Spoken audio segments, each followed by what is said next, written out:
Movie के शुरू में एक फिशिंग टाउन को दिखाया जाता है जहाँ फिलिक्स नाम का लड़का पैकिंग कर रहा है। फिर वो अपने डैड की एक फोटो उठाता है और कहता है कि जल्द ही मैं आपको ढूंढ निकालूंगा।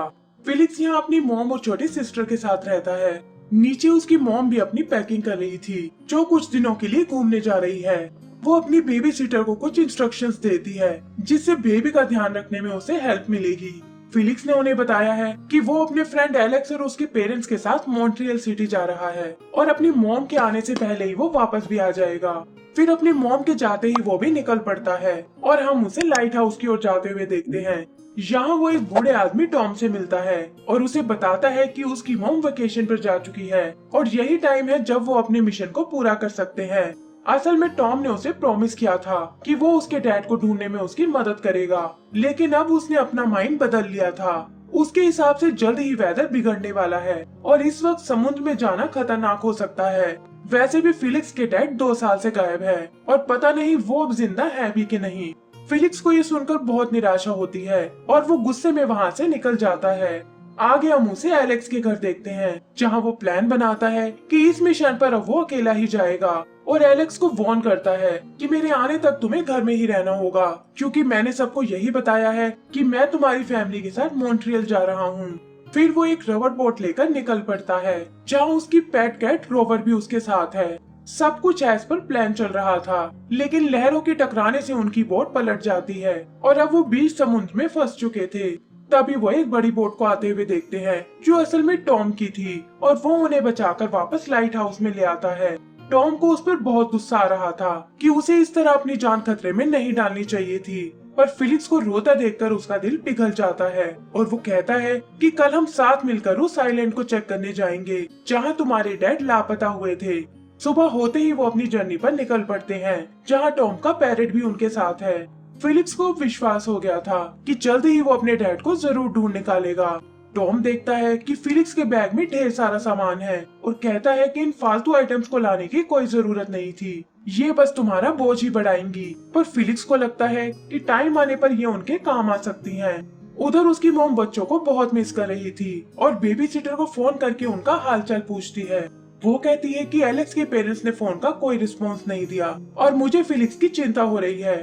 पर बेबी सिटर उसे रिलैक्स करने को बोलती है कि यहाँ सब कुछ एकदम ठीक है और फिलिक्स भी वहाँ एंजॉय कर रहा होगा।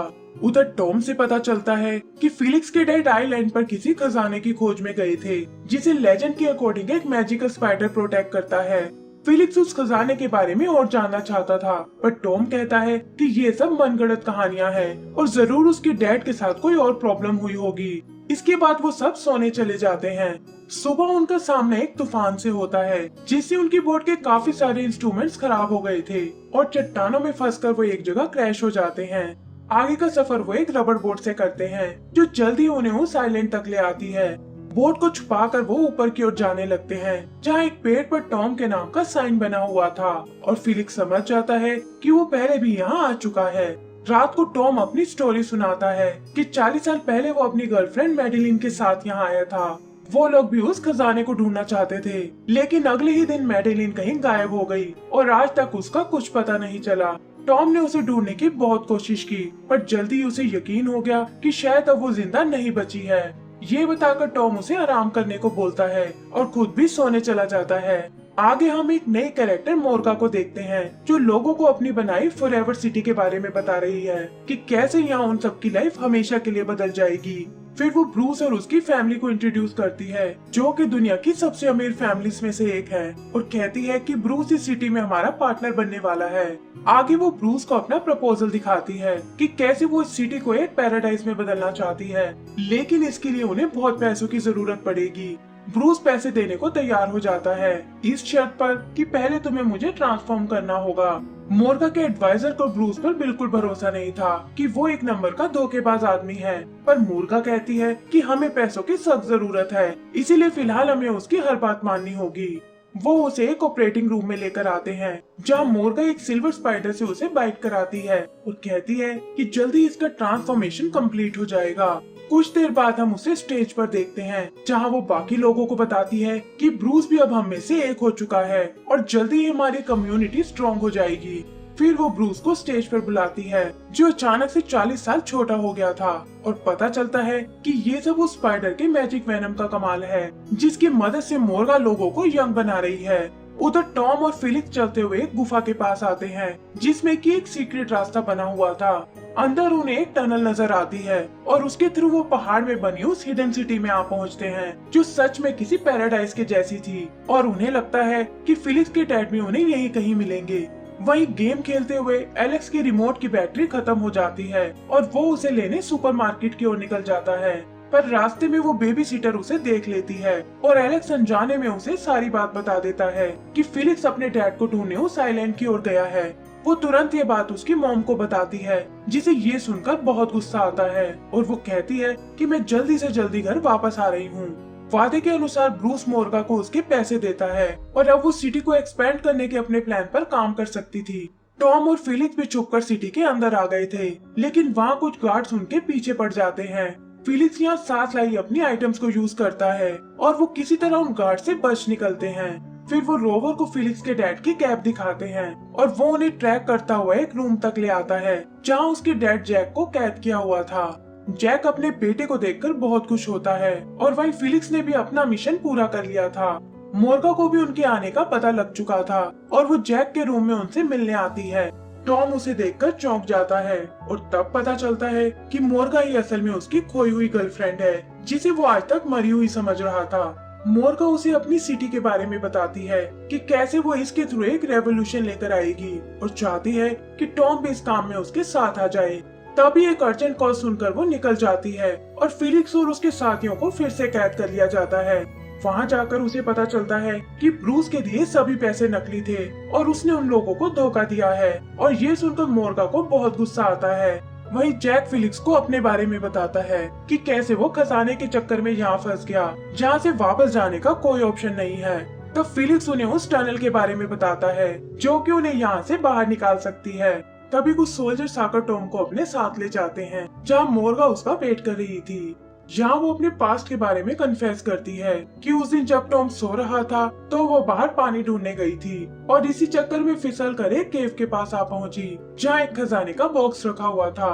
खजाने को चेक करते हुए उसे एक स्पाइडर ने काट लिया, जिसकी वेनम से उसके सफेद बाल फिर से काले हो गए और वो समझ गई थी कि स्पाइडर का मैजिकल वेनम ही असली खजाना है। उसने टॉम को खुद को आवाज लगाते हुए भी सुना था, लेकिन लालच में आकर उसने कोई जवाब नहीं दिया और तब से वो छुपकर अपने इरादों को पूरा करने में लगी हुई है। फिर मोर्गा टॉम को वो स्पाइडर दिखाती है कि अगर तुम चाहो तो तुम्हें भी ये इटर्नल लाइफ दे सकता है। टॉम कहता है कि मैं एक शर्त पर तुम्हारी बात मानूंगा कि जैक और फिलिक्स को तुम्हें वापस भेजना होगा, लेकिन मोर्गा इसके लिए साफ मना कर देती है और कहती है कि मैं ऐसा रिस्क नहीं ले सकती, वरना वो जाकर पूरी दुनिया को बता देंगे और इससे मेरी सिटी खतरे में पड़ जाएगी।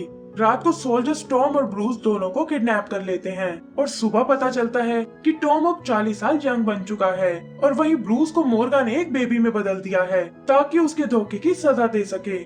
यही मौका देखकर फिलिक्स मोर्गा का एक्सेस कार्ड चुरा लेता है और वो लोग भागकर उस टनल तक आ पहुंचते हैं। टॉम उन दोनों को आगे बढ़ने को बोलता है और खुद वहीं पीछे रह जाता है ताकि मोर्गा और उसके लोगों का ध्यान भटका सके। फिर वो वापस कंट्रोल रूम में आता है, जहां मोर्गा सोल्जर्स को चुकन्ना रहने को कह रही है। असल में ब्रूस ने अपने कुछ हेंचमैन्स को बुलाया है क्योंकि वो स्पाइडर को चुराकर अपने साथ ले जाना चाहता था, इसलिए मोर्गा आइलैंड की सिक्योरिटी को टाइट कर रही थी।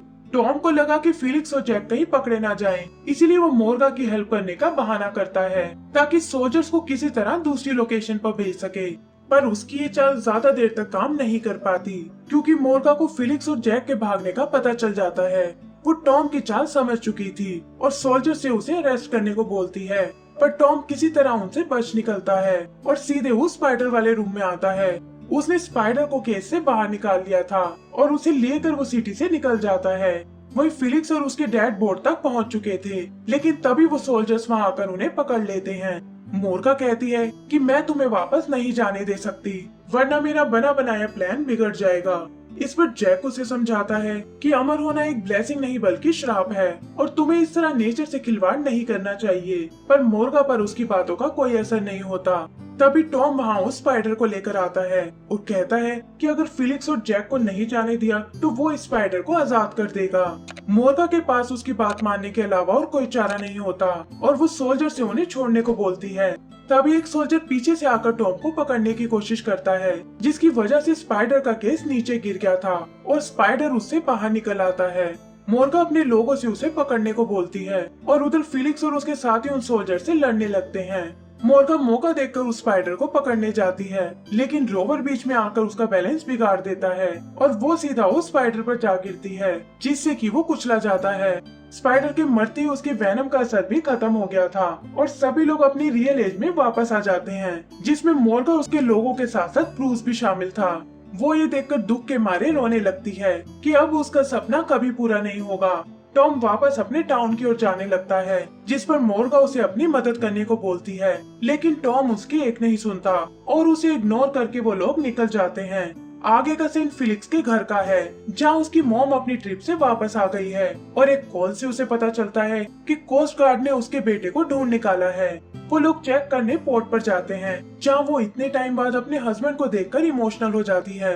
एक न्यूज़पेपर से पता चलता है कि मोर्गा और उसके लोगों को अरेस्ट कर लिया गया है और अब वो अपनी बची हुई लाइफ जेल में बिताएंगे। एंड सीन में हम उन्हें फिशिंग ट्रिप पर जाते हुए देखते हैं और इसी के साथ हमारी ये मूवी खत्म हो जाती है।